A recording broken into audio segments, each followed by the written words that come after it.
It's called a pasty, and in a few weeks, one local company is hoping to steal the show at the World Pasty Championships and beat out the local Cornish competition. So what exactly is it? We're going to find all these details out. Matt Grant is joining us once again, the Great British Pasty and Pie Company. Great to have you back. Well, thank you very much for having me again. It's a pleasure to be here. Okay, well, I remember kind of getting the rundown from you. It was a 4th place finish for you last year. Is that right? Yeah, last year was the first competition I've entered in Cornwall at the World Pasty Championships, and I placed 4th with my Cornish pasty. I missed 3rd by 1 point.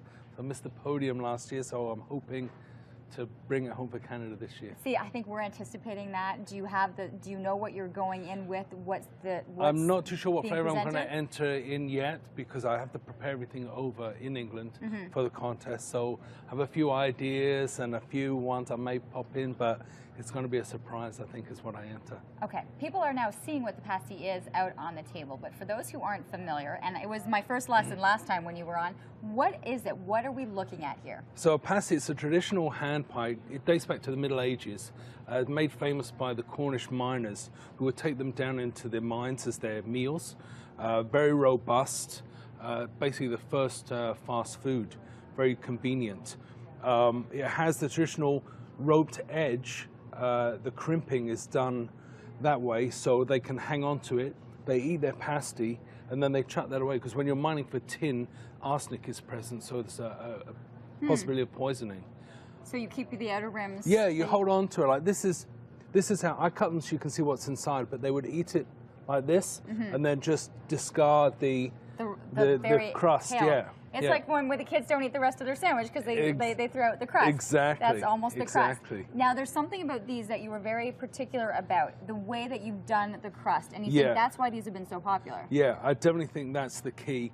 The traditional ones have a very thick pastry because they need to withstand being dropped in the mines. But I'm very particular about my pastry. I don't like a lot of pastry, so I make it very thin. It's as thin as I can make it where it stays together. That way you get more filling inside, because to me the pasty is about the filling, not the crust. So it's very thin, low in carbs too. You've only got like a golf ball sized bit of pastry in the whole thing. But that's what's surprising, is more emphasis on what's inside. So we're looking at some footage right now from those pasty championships. But I want to come back here and show people what we have as the filling here once you present it to us. Definitely. So the one in the back here is the Sophie's Cottage. This is based on my sister's shepherd's pie recipe. I'm not sure if you know, but everyone makes shepherd's pie with ground beef. Yes. They're making cottage pie, because shepherd's pie is made with ground lamb, hence the name shepherd's pie.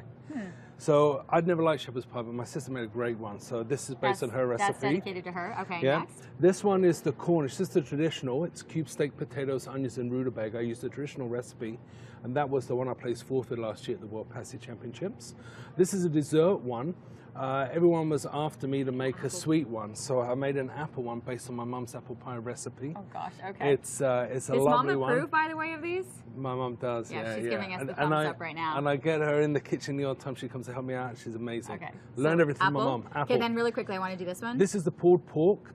This is my own barbecue sauce recipe. I make it from scratch. I use local honey, raw sugar, molasses to sweeten it. This one, onion. This one is the cheese and onion, very traditional. Okay. I'm going to cut. This one is my favorite. This is my mum's recipe, the steak and Guinness.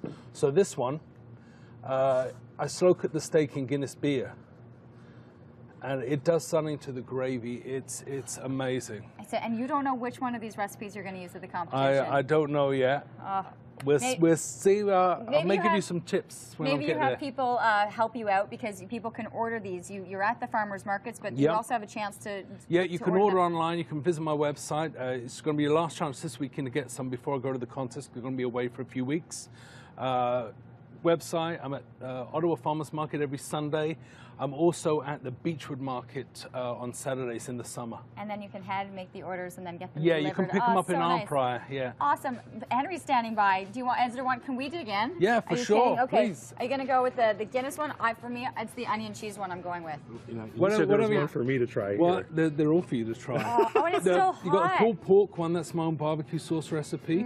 And you got to have a bite of the steak and Guinness. Oh my goodness. You're gonna love it. Oh.